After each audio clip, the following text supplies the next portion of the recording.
मददगार बनो। अरे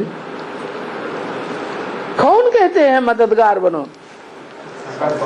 हाँ,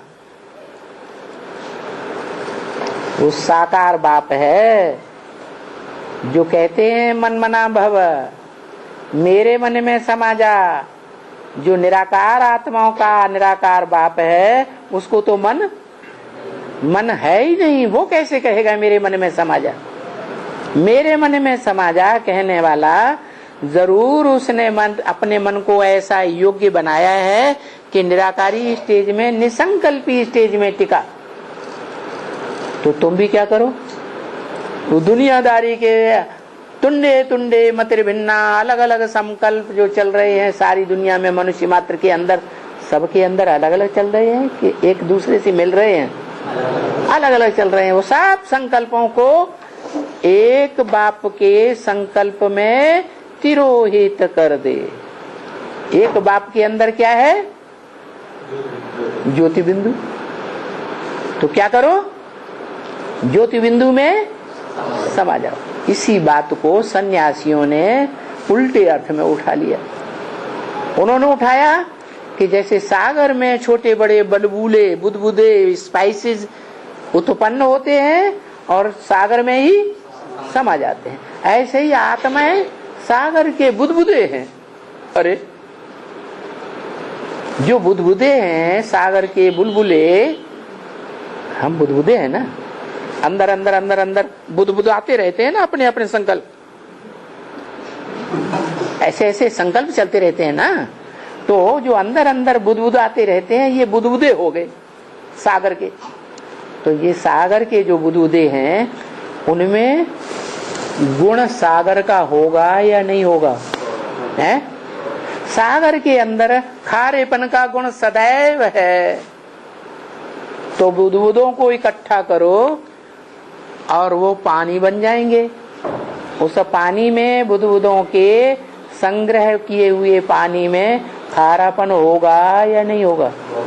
तो बताओ, सागर के गुण होने चाहिए ना बुदबुदों में, लेकिन नहीं है। अरे सागर के गुण बुदबुदों में हैं, आत्माओं में हैं। अरे सागर के गुण आत्माओं में कहाँ हैं? सागर तो ज्ञान सागर कहा जाता है। ज्ञान सागर जो है वो तो इस सृष्टि पर बड़ा महान है। क्या? सारी धरणी माता को अपने गोद में लिए बैठा है। क्या कहा? धरणी में जो भी नदियां हैं, जो भी समंदर, जो भी पहाड़ हैं, जो भी पोखरे हैं, तालाब हैं, नहरें हैं, वो सब जाकर के कहाँ समा जाती हैं? हैं? सागर में समा। अगर नहीं भी समा जाते हैं पर्वत आदि, तो एक टाइम ऐसा आता है कि सारी सृष्टि पर सागर जलमयी कर देता है। क्या कर देता? जलमयी। बेहद की जलमयी क्या है? ऐसा ज्ञान जल चारों तरफ संसार में फैलता है कि जिसमें सारी दुनिया डूब जाती है। भारत का छोटा हिस्सा बचता है। किसका? भारत। भा माने ज्ञान की रोशनी में, रत माने लगा रहने वाला। कोई ऐसी चैतन्य आत्मा है जो जन्म जन्मांतर मनसा वाचा कर्मणा ज्ञान की रोशनी में ही लगी रहने वाली है? ऐसी हीरो पार्टधारी आत्मा, उसके लिए बोला ब्रह्म वाक्य मुरली में कि जब तुम सब बच्चे विकारों की दलदल में पूरे ही डूब जाते हो तो किसको पकड़कर खींचता हूं? चोटी को पकड़कर खींचता। उसका नाम है ब्राह्मण चोटी।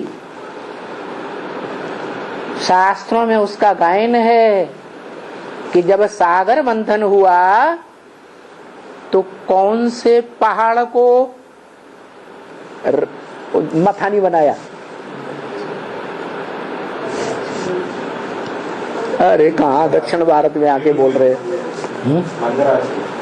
नहीं, मंदरा अचल, मंद रहा अचल, अचल माने अडोल रहा, मंद रहा माने मंद बुद्धि है वो तो, अचल माने पहाड़ जो हिलता नहीं,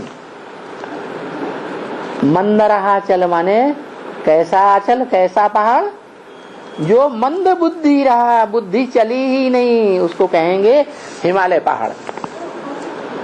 हिमाच्छादित रहती है, उसका नाम शास्त्रों में है हिमालय राज। क्या? हिमवान, धनवान नहीं, क्या वान? धनवान, वो हिमवान, बर्फ ही बर्फ वाला है, वो नहीं रहता है, वो भी डूब जाता है। सारी संसार में जलमयी होती है तो वो चोटी ऊपर दिखाई पड़ती है, वो चोटी पकड़ करके सारे संसार का उद्धार करता है। कौन है चोटी? है? अरे पहाड़ की चोटी होती है कि नदियों की होती है? कौन है पहाड़, कौन उसकी चोटी है? एवरेस्ट चोटी। क्या? बड़े तिबहा दुनिया का पहाड़ है हिमालय पहाड़। सभी देशों में पहाड़ तो हैं छोटे बड़े, लेकिन दुनिया के ऊंचे ते ऊंचे बड़े ते बड़े पहाड़ का नाम हिमालय पहाड़। उस हिमालय पहाड़ की सबसे ऊंची चोटी का नाम एवरेस्ट। पूर्वीय सभ्यता वाली, एवरेस्ट माने पूर्वीय सभ्यता वाली चोटी, उस ब्राह्मण चोटी को पकड़ के खींचता है। पहला ब्राह्मण सो पहला देवता, सो पहला क्षत्रिय, सो पहला वैश्य, सो पहला शूद्र, वो ही पहला, फिर ब्राह्मण सो देवता बनता है। उसे एक को खींचा, बाकी तो उसके पीछे सारे अपने आप खींचे चले आएंगे कि नहीं? हैं? खींचे चले आएंगे। तो एक को ही क्यों खींचा? क्योंकि जानता है उस एक की चोटी के बालों से ये सारा खोपड़ा खींचा चला आएगा, और खोपड़े में सारी शरीर समाया हुआ है। सारा शरीर किसके आधार पर चलता है? खोपड़े के आधार पर चलता है। तो वो एक खींच लिया तो सब खींच जाएंगे, सब सुधर जाएंगे। नहीं तो इस दुनिया में जो कहते हैं, चिल्लाते हैं भ्रष्टाचार भ्रष्टाचार भ्रष्टाचार बढ़ता जा रहा है, वो भ्रष्टाचार कभी खत्म होने वाला नहीं है। तो वो ब्राह्मण चोटी है जिसका नाम भारत पड़ा है। वो भारत का ही दूसरा नाम है नारायण। नार माने ज्ञान जल, आयन माने घर, माने जिसका घर ज्ञान जल के अंदर है। क्या?